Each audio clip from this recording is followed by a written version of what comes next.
வணக்கம். ஸ்ட்ரீட் விஷயத்துக்கே போயிடலாம். கோலம்பூரில் நடந்த விஷயம், மசூர் இந்தியாவில் நடந்த விஷயம் எல்லோருக்கும் தெரிஞ்ச விஷயம். அந்த விஜயலட்சுமி அம்மா கிடைப்பாங்களா கிடைக்க மாட்டாங்க நல்லதுக்கு ஒரு கேள்விக்குறியாக இருக்குது. உடஞ்சி வரைக்கும் நாங்கள்லாம் பிரார்த்தனை பண்ணிட்டோம்.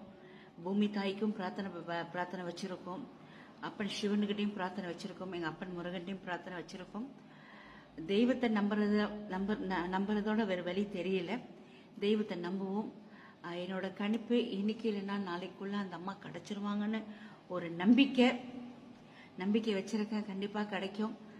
ஏன்னா அங்கே தேடிக்கிறவங்களுக்கும் ஓய்வில்லாத வேலை செஞ்சிட்டு இருக்காங்க. அவங்களுக்கு இந்த வேலையில் ரொம்ப நன்றி சொல்லிக்கிறேன். ஏன்னா போலீஸ்மேனாக இருக்கட்டும், அந்த உதவி செய்கிற அந்த பொம்பாருவாக இருக்கட்டும், எல்லாமே முயற்சி பண்ணுறீங்க, கொண்டு வந்துட மாட்டீங்களா, காட்டிட மாட்டீங்களா அப்படின்னு ஒரு நம்பிக்கையில் நாங்களும் டிக்டாக் லைவ் எல்லாம் பார்த்துக்கிட்டு தான் இருக்கோம். ஏன்னா நாங்கள்லாம் தூரத்தில் இருக்கோம், நாங்கள் அங்கே பார்க்க முடியாது. இந்த லைவாக செஞ்சு காட்டுறவங்களுக்கும் அப்பப்போ இந்த டிக்டாக் வலைத்தளத்தில் செஞ்சு அனுப்புறவங்களுக்கும் ரொம்ப நன்றி. நல்ல செய்தி நீங்கள்லாம் சொல்லுவீங்க, நான் விரைவில் நம்புகிறேன். ஆனால் கண்டிப்பாக அந்த தாய் கிடைப்பாங்கன்னு மனசில் உறுதி இருக்குது, நம்பிக்கையும் இருக்குது. கண்டிப்பாக அந்த தாய் கிடைப்பாங்க அப்படின்னு நம்புகிறேன்.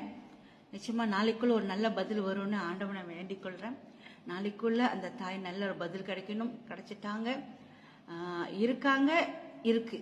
இது ரெண்டுல ஏதாவது ஒன்று நமக்கு பதில் தெரியணும். கண்டிப்பாக அந்த தாய் கிடைக்கணும். இன்பமே சூழ்க, எல்லோரும் வாழ்க, எல்லோரும் கூட்டு பிரார்த்தனை பண்ணுங்க. அந்த தாய் கிடைக்கணும்னு யாரா வேணா இருக்கலாம்.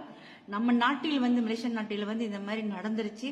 அதுக்காக நம்ம எல்லாமே பிரார்த்தனை பண்ணுவோம், அந்த தாய் கிடைக்கணும்னு. அந்த வேலை செய்யறவங்களுக்கு ஒரு நல்ல ஒரு தீர்வு கிடைக்கணும். அவங்களும் முடிஞ்ச அளவுக்கு முயற்சி பண்ணிக்கிட்டு இருக்காங்க. அவங்களும் உயிரை பணையம் வச்சு தான் தேடிக்கிட்டு இருக்காங்க.